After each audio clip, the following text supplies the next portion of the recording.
Et se retourna et dit à l'esprit, je t'ordonne au nom de Jésus-Christ de sortir d'elle. Et il sortit à l'heure même. Les maîtres de la servante, voyant disparaître l'espoir de leur gain, se saisirent de Paul et de Silas et les traînèrent sur la place publique devant les magistrats. Glory Jesus. Miakpobe avec le possédé. Ne va choti fifidien ye paswa nkpobe ame agbogbo le mo anu to le choti o critiquer na paswa. Et ces personnes ou possédées par les esprits démoniaques, quand l'église finit et qu'elles sortent, ces personnes vont critiquer l'homme de Dieu et la parole de Dieu. Gare mo le anebe ame o la dibe ya kafu o pastor prêcher dans toi pastor lekeleke voir munina nu ke sona et didi. Et certaines fois, ces personnes peuvent venir devant vous et commencer à vous féliciter, à vous dire, pasteur, vous prêchez bien, mais cela ne vient pas du cœur.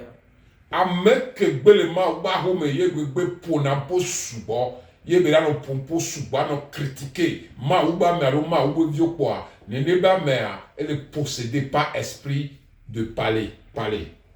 Et une personne qui est dans une église, qui parle des fidèles, qui parle des hommes de Dieu, qui critique tout, cette personne est possédée par un esprit de Python.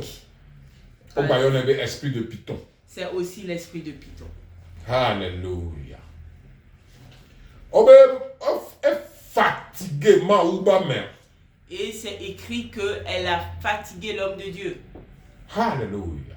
On l'a fatigué au ministère. Ces personnes vont vous fatiguer dans le ministère. Alléluia. Je prie pour vous qu'aucun esprit ne vous fatiguera dans le ministère. Et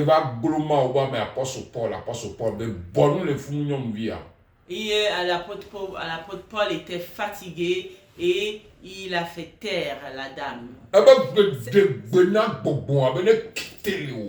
Il a ordonné à l'esprit de quitter cette personne.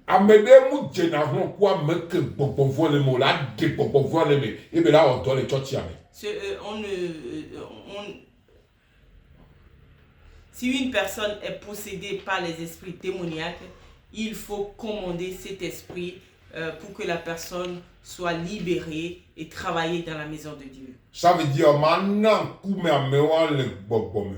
Cela veut dire que vous ne laissez pas accès à cette personne sur le plan spirituel.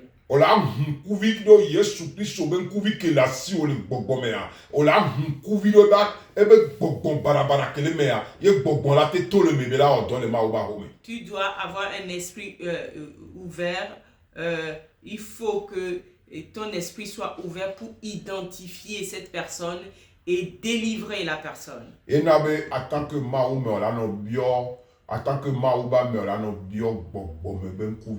C'est pour ça que en tant que enfant de Dieu, vous devez demander l'esprit de discernement. L'esprit de discernement. Jésus-Christ l'avait. Et quand il voyait des esprits démoniaques qui le félicitaient ou qui lui faisaient des éloges, il leur disait de se taire. Et cet esprit a fatigué Paul et Silas.